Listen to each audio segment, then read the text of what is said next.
राम राम मित्रांनो, स्वागत आहे आपल्या सोन्याच्या व्लॉगमध्ये. आज आपण बनवणार आहोत गाजराचा हलवा. तर चला गाजर घेऊयात. त्यांना घेतलेले गाजर व्यवस्थित सोलून घ्यायचे. सोलून घेतलेले गाजर असे तयार झाल्यानंतर त्यांना मस्त किसून घ्यायचे की जेणेकरून आपल्याला गाजराचा हलवा करता येईल.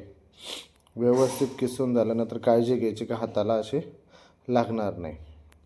गाजरचा किस झाल्यानंतर त्यात पाणी असतं, ते व्यवस्थित असं निथरून घेण्याची गरज असते. त्यामुळे त्याला व्यवस्थित असं त्यातलं पाणी काढून बाजूला काढून गाजराचा किस हा सेपरेट करायचा आणि पाणी हे बाजूला करायचं. त्यानंतर आपण कढई घ्यायची. कढईमध्ये तेल घ्यायचं.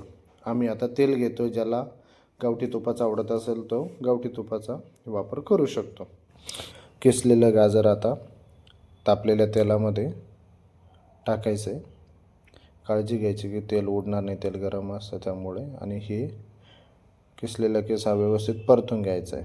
आणि तोपर्यंत परतून घ्यायचं की जोपर्यंत लाल गाजर हे नारंगी रंगाचं होत नाही तोपर्यंत आपण व्यवस्थित असं परतून घ्यायचं आहे. या असा नारंगी कलर त्याला आला पाहिजे, जेणेकरून लवकर असं शिजतं. त्यामध्ये आता आपण दूध टाकून घेऊया. दूध टाकून झाल्यानंतर व्यवस्थित असं त्याला परतून घ्यायचं, जेणेकरून मिश्रण हे एकजीव होईल. व्यवस्थित असं करून घ्यायचं. मिश्रण मिक्स झाल्यानंतर त्यावरती 5 ते 8 मिनटं व्यवस्थित असं झाकण ठेवून व्यवस्थित गाजर हे शिजून घ्यायचे. त्यानंतर व्यवस्थित काढून घेतल्यानंतर कालवायचं, बघायचं किती शिजलेलं आहे किती नाही. त्यामध्ये अर्धा वाटी साखर टाकून घ्यायची आणि साखर ही व्यवस्थित एकजीव होईपर्यंत कालवून घ्यायची. आणि लक्षात ठेवायचं की साखर हे पाणी सोडत असते, त्यामुळे जास्त दुधाचा वापर करायचा नाही. त्यामध्ये 2 ते 3 वेलचीची पूड टाकायची.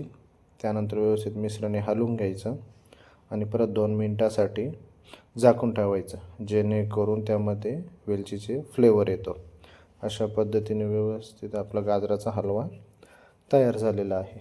त्याला व्यवस्थित असं एका वाटीमध्ये काढून घ्यायचं आणि काजू, बदाम आणि कसलाही तुम्ही गार्निशिंग करू शकता. आम्ही खोबऱ्याची केली. अशा प्रकारे आपला गाजराचा हलवा तयार. धन्यवाद मित्रांनो.